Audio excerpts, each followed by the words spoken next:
For years, one question has divided the House of the Dragon fandom more than any other. Who was the rightful ruler of the Seven Kingdoms? For many people, the answer is simple. King Viserys I named his daughter, Rhaenyra Targaryen, as his heir. The lords of Westeros bent the knee to her. They swore sacred oaths to defend her claim. From that moment on, they believed the matter should have been settled forever. But ruling a kingdom is about far more than simply having the strongest claim. History is filled with kings and queens who had every legal right to sit on the throne, yet turned out to be terrible rulers. Others had weaker claims, but proved to be brilliant leaders because they understood politics, commanded respect, and made difficult decisions when their kingdoms needed them most. So the real question isn't whether Rhaenyra was Viserys's chosen heir. The real question is whether she possessed the qualities needed to rule the Seven Kingdoms. And when we examine her actions before and during the Dance of the Dragons, an uncomfortable picture begins to emerge. Again and again, Rhaenyra made decisions that weakened her own cause, divided her supporters, and ultimately helped destroy the very dynasty she was fighting to preserve. This isn't about whether she deserved sympathy. She certainly suffered unimaginable losses. Nor is it about whether the Greens were innocent. They clearly were not. This is about leadership. Because history doesn't only remember who was right, it remembers who succeeded. And by almost every measure, Rhaenyra failed. These are the 10 biggest reasons why Rhaenyra Targaryen was unfit to rule the Iron Throne. Number 10. She confused being the named heir with being ready to rule. When Viserys named Rhaenyra his heir, she was still a child.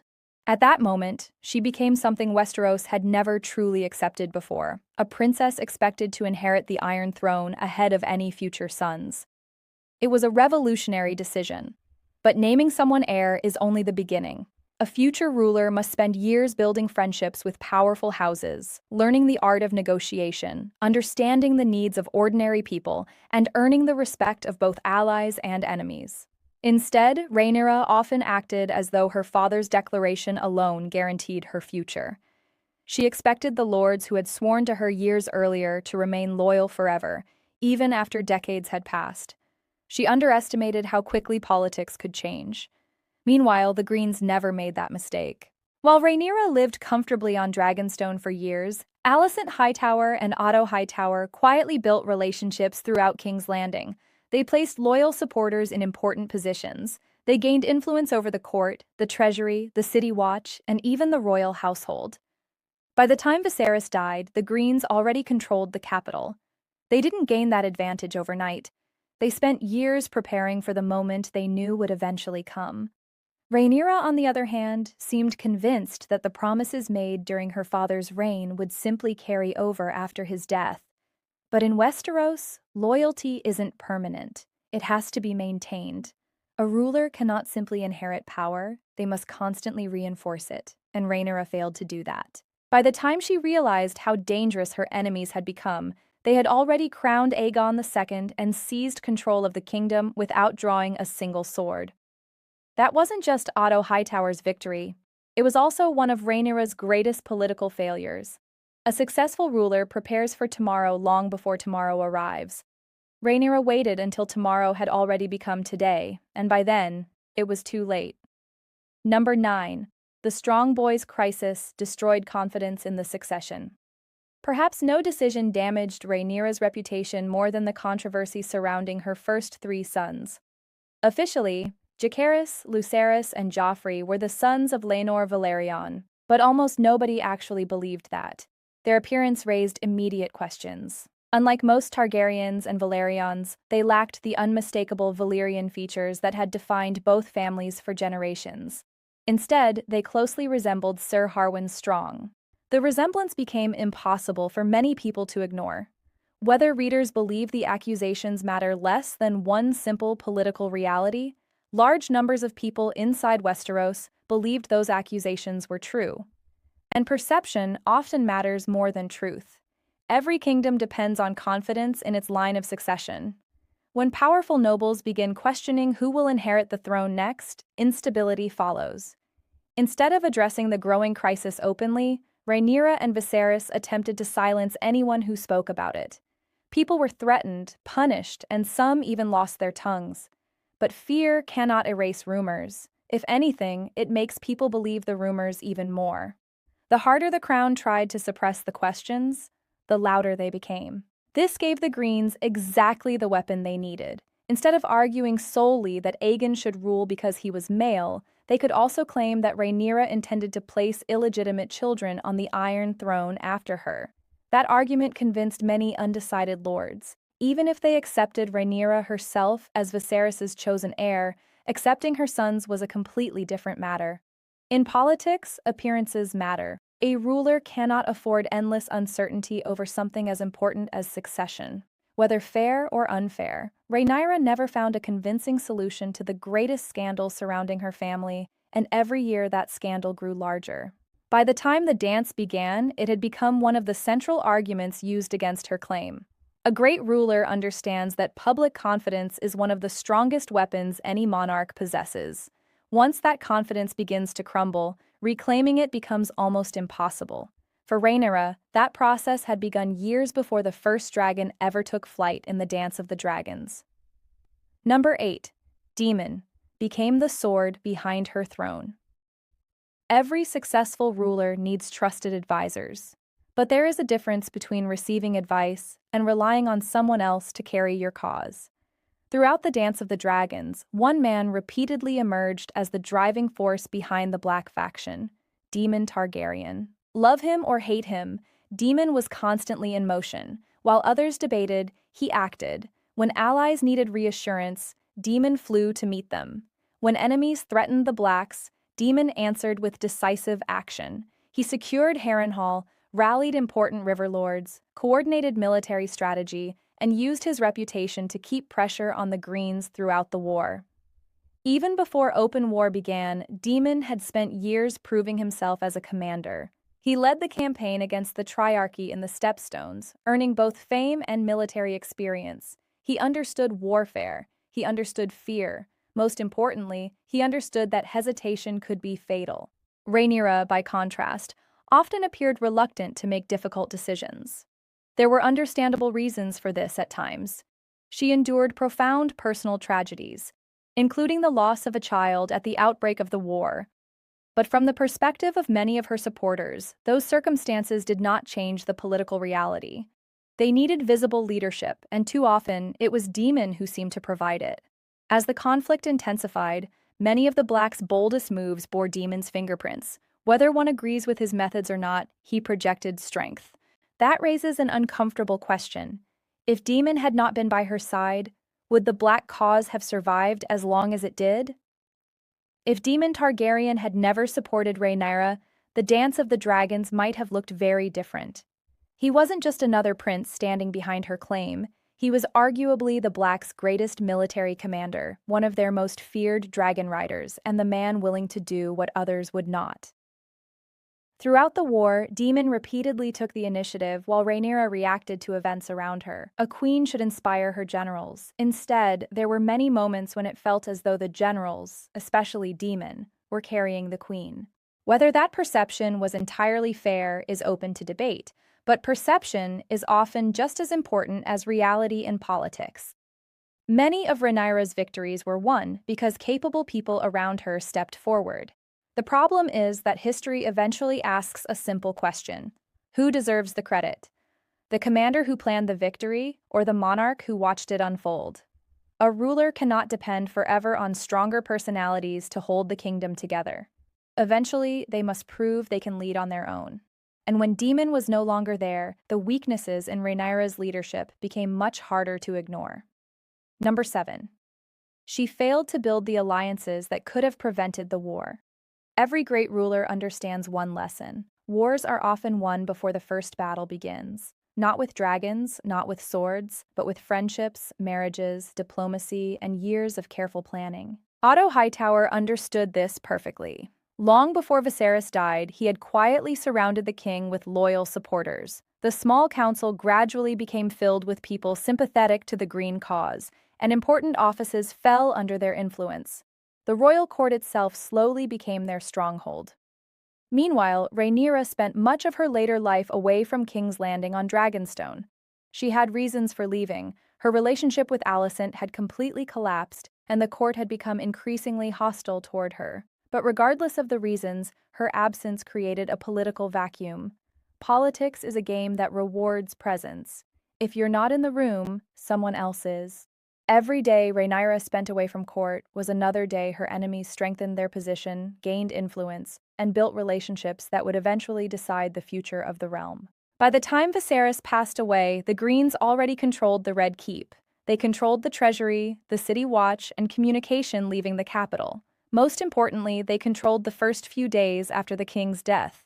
Those days changed everything. Instead of immediately informing Rhaenyra that her father had died, they kept his death secret. They locked down King's Landing, forced nobles to choose sides, and crowned Aegon II before Rhaenyra even knew the throne was empty. That was a political masterclass, not because Otto was lucky, but because he had spent decades preparing. Rhaenyra, meanwhile, found herself responding instead of leading. She had lost control of the most important moment of her entire life before she even realized the game had begun. A ruler cannot allow their enemies to dictate the opening moves, yet that's exactly what happened. The war began on green terms, not black terms, and Rhaenyra spent much of the conflict trying to recover from that disadvantage. Number 6. Emotion. Too often guided her decisions. No ruler is expected to be emotionless. In fact, compassion can be one of a monarch's greatest strengths, but when emotion consistently overrides strategy, the kingdom pays the price. Rhaenyra suffered more personal loss than almost anyone during the dance. Before the war truly began, she endured the traumatic stillbirth of her daughter, Visenya. Then came the devastating news that Aegon had been crowned king. Not long afterward, her son Lucerys was killed above Storm's End by Aemond and Vhagar. Few people could experience tragedies like these without changing. Anyone in her position would have been consumed by grief and anger, and those losses deserve empathy. But a ruler has responsibilities that extend beyond personal pain. The kingdom still expects leadership. The army still expects direction. Allies still expect confidence. Instead, Rhaenyra increasingly allowed grief and rage to influence her judgment. Her court became more suspicious, trust became harder to earn, and advice she disliked was sometimes dismissed rather than considered. As the war dragged on, fear and revenge began replacing careful political thinking. This wasn't entirely unique to Rhaenyra. Nearly every major figure in the dance made emotional decisions. Daemon did, Aemond certainly did, Criston Cole did, and even Aegon II did. But great rulers are remembered for mastering their emotions when it mattered most. One of the clearest examples came after Lucerys' death. The desire for justice was understandable. Every parent can understand that. But vengeance has a way of escaping the control of those who unleash it. The horrifying blood and cheese incident became one of the darkest moments in the entire war. While fire and blood leaves room for debate over exactly how much Rhaenyra knew beforehand, the event permanently stained the reputation of the Black cause. Instead of rallying undecided lords to her side, it gave the Greens powerful propaganda. They could now portray themselves as victims of unimaginable cruelty. Throughout history, rulers have often lost wars not because they lacked armies, but because they lost the moral support of the people watching. Every shocking act pushed more neutral observers further away. Every escalation made peace less likely. Every act of revenge created another demand for revenge in return. The dance became trapped in a cycle where each side answered one horror with an even greater horror. A ruler's greatest challenge is knowing when to break that cycle, and Rhaenyra never truly managed to do it. Instead, she became another participant in a war that consumed her family, her dragons, and eventually her own throne. As the conflict grew bloodier, the queen many expected to restore stability seemed increasingly unable to stop the kingdom from tearing itself apart. By the middle of the Dance of the Dragons, the war had changed. This was no longer simply a fight over succession, it had become a struggle for survival.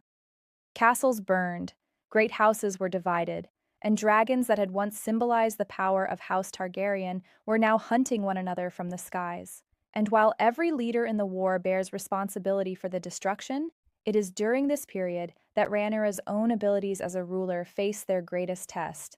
Unfortunately for her, this was also where many of her biggest weaknesses became impossible to ignore. Number 5. She couldn't hold King's Landing. winning a throne is difficult. Keeping it is even harder. After months of fighting, Rhaenyra finally achieved what she had wanted for decades. She entered King's Landing. The Iron Throne was hers. For a brief moment, it seemed as though the war had been won. The king had fled, the capital had fallen, and the queen now ruled from the Red Keep. But that victory didn't last long. Almost immediately, Rhaenyra discovered something her father had understood for years. The Seven Kingdoms cannot be ruled by dragons alone. They must also be governed. The treasury was nearly empty, as much of the royal gold had already been moved before the city fell into her hands. The war had devastated trade, food was becoming scarce, thousands of soldiers still needed to be paid, and the city's defenses required constant attention. Every decision carried enormous consequences. Instead of inheriting a prosperous kingdom, Rhaenyra inherited a kingdom already collapsing. This was perhaps the greatest opportunity of her life to prove that she was more than the rightful heir. She could have united the city, won over former enemies, shown mercy where others expected vengeance, and demonstrated that peace under her rule would be better than continued war. Instead, her reign quickly became associated with fear, shortages, and growing dissatisfaction. Many of these problems were not entirely her fault. Years of civil war had already pushed the realm toward disaster. But history rarely separates inherited problems from a ruler's ability to solve them. The people only remember whether life became better or worse. Under Rhaenyra, conditions continued to deteriorate. Confidence in her government began disappearing almost as quickly as it had arrived. A queen who had fought for decades to sit the Iron Throne found herself unable to secure the loyalty of the very city she now ruled, and that would prove disastrous. Number 4. She lost the people she needed most. One of the greatest misunderstandings about the Iron Throne is that kings and queens rule only through noble houses. In reality, they also rule through ordinary people. The merchants, the craftsmen, the dock workers, the farmers, the soldiers, and the thousands of small folk who keep the kingdom alive every single day. Ignore them long enough, and eventually, they stop supporting you. During Rhaenyra's rule in King's Landing, hardship became impossible to escape. Food grew more expensive, supplies became harder to find, and the strain of war reached every corner of the city. To finance the conflict, harsh financial measures became necessary. Taxes increased and confiscations became more common. Whether these decisions were unavoidable or not, the result was the same. Ordinary people blamed the queen. They didn't care which side had emptied the treasury, nor did they care about complicated succession disputes. They cared about feeding their children and surviving another winter. To them, the queen on the throne was responsible for their suffering. That growing anger eventually exploded. Religious figures denounced dragons as unnatural creatures. Rumors spread through the streets. Fear became panic, and panic became violence. The storming of the dragon pit remains one of the most shocking events in Targaryen history. Thousands of ordinary people, armed with little more than clubs, axes, and desperate determination, marched against creatures that had ruled the skies for generations. Several dragons were slaughtered, and the Targaryens lost one of the greatest symbols of their power forever. It was an unimaginable catastrophe.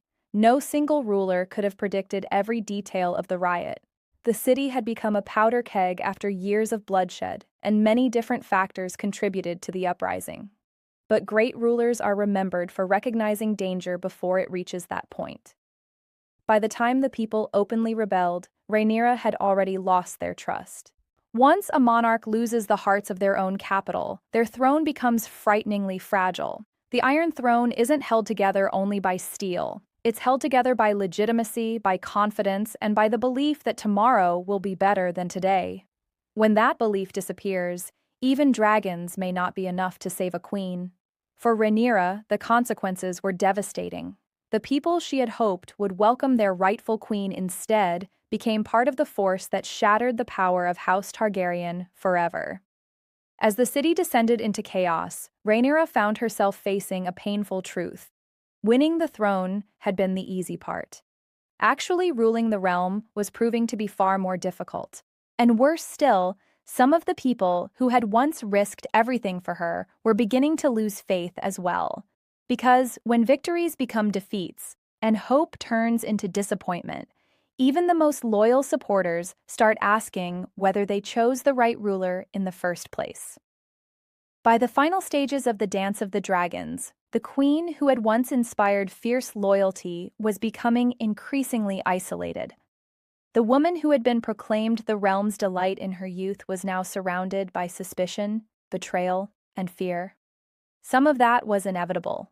Civil wars have a way of changing everyone they touch. But the greatest rulers find ways to hold their supporters together, even when everything else is falling apart. Rhaenyra struggled to do that, and as her circle of trusted allies grew smaller, so did her chances of winning the war. Number 3. She allowed fear and suspicion to destroy trust. One of the hardest lessons any ruler must learn is that leadership requires trust. Without it, kingdoms begin to fall apart from within. By the later years of the war, Rhaenyra trusted fewer and fewer people. Every defeat seemed to convince her that another betrayal was waiting around the corner, and every setback made her more suspicious of those closest to her. To be fair, she had reasons to feel this way. She had watched family members die, seen allies change sides, and lived through assassination attempts, conspiracies, and constant betrayal. Anyone would become cautious after experiencing so much loss. But caution eventually became paranoia. Instead of strengthening relationships with the people still fighting for her, Rhaenyra increasingly questioned their loyalty. Advice she disliked was often ignored, and criticism became harder to accept. Some supporters began wondering whether the queen still believed in them. A ruler surrounded by fear often creates an atmosphere where no one wants to speak honestly. Instead of hearing uncomfortable truths, they hear only what others think they want to hear.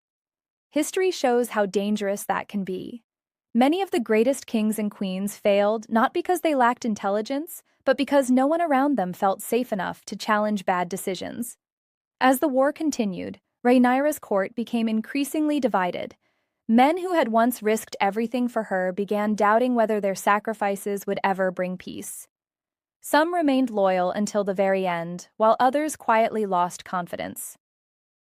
Every civil war is fought on two battlefields, one against your enemies and one inside your own camp. By the end of the dance, Rhaenyra was losing both. Number 2, she won the claim but lost the kingdom. This may be the strongest argument against Rhaenyra's fitness to rule, because in the end, what did victory actually achieve? From the beginning, her goal was simple: claim the Iron Throne that King Viserys had promised her. On paper, history eventually recognized her line. Her son, Aegon III, became king after the war, and her blood continued through later Targaryen rulers. In that sense, her family ultimately inherited the throne. But look at the cost. Thousands upon thousands of people were dead. Entire noble houses had been destroyed. The countryside had been burned, the economy was shattered, and the dragons, the greatest source of Targaryen power, had been almost wiped out. The royal family had butchered itself, leaving the dynasty victorious, yet weaker than ever before. For generations, House Targaryen had ruled Westeros through overwhelming strength. After the dance, that strength never truly recovered. The dragons disappeared, and the fear they inspired disappeared with them. Many historians inside the world of fire and blood view the dance as the beginning of the long decline of House Targaryen, a decline that eventually ended with Robert's rebellion nearly 2 centuries later. Now, it's only fair to acknowledge that Rhaenyra was not solely responsible for this catastrophe. The Greens share enormous blame. Aegon II refused to surrender, Aemon's recklessness fueled the conflict, Otto Hightower's political ambitions helped ignite it, and countless others committed terrible acts. The dance was a tragedy created by many people. But the question isn't who caused the war. It's whether Rhaenyra proved herself capable of ruling during it. And when we judge rulers by outcomes, the outcome could hardly have been worse. She fought to preserve her father's legacy, but instead, the war accelerated the destruction of everything her ancestors had built. That doesn't erase her legal claim, nor does it erase the injustice she suffered. But history often judges monarchs by results rather than intentions. Good intentions alone do not make a successful queen, and a rightful claim alone does not guarantee wise leadership. When Rhaenyra finally sat the Iron Throne, she had the opportunity to prove every critic wrong. Instead, her reign became one of the shortest, bloodiest, and most chaotic in Targaryen history. And before long, the throne she had sacrificed everything to obtain would slip from her grasp forever. In the end, Rhaenyra's story didn't conclude with triumph. It ended with betrayal. Forced to flee King's Landing after the uprising, abandoned by many who had once sworn to die for her, she escaped with only a handful of loyal followers. The queen who had finally claimed the Iron Throne was now a fugitive, moving from castle to castle in search of safety. Eventually, she reached Dragonstone, the very castle that had been her home for years, the place she believed would always remain loyal. Instead, she walked straight into a trap. Dragonstone had already fallen to Aegon II's supporters. Waiting for her was her half-brother. The war she had spent years fighting was over, not because one side had finally won on the battlefield, but because the queen had nowhere left to run. In one of the most horrifying moments in Targaryen history, Rhaenyra was executed before the eyes of her young son, Aegon. Her dragon, Syrax, was already dead. Her armies were broken and her supporters scattered. The woman who had spent half her life preparing to rule the Seven Kingdoms died, without ever truly securing the throne she believed was hers by right. Ironically, her son would eventually become King Aegon III. So in a sense, her bloodline did inherit the Iron Throne, but the price was almost beyond imagination. Number 1. A great claim doesn't automatically make a great ruler. This is perhaps the most important point of all. Throughout the entire Dance of the Dragons, people often confuse two completely different questions. Did Rhaenyra have a legitimate claim? And would Rhaenyra have been a good queen? Those are not the same question. King Viserys clearly named Rhaenyra his heir. That decision gave her a strong claim under his wishes. Many lords honored the oath they had sworn to her, while others believed tradition favored Aegon because he was the king's eldest son. That debate continues among fans to this day. But even if someone accepts that Rhaenyra had the stronger legal claim, that still doesn't automatically mean she possessed the qualities needed to govern a divided kingdom. Throughout her life, several patterns appeared again and again. She often underestimated political threats. She allowed succession controversies to grow instead of resolving them. She relied heavily on stronger personalities like Daemon to carry much of the military campaign.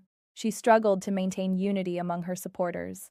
When she finally ruled King's Landing, she failed to win the confidence of the people she governed.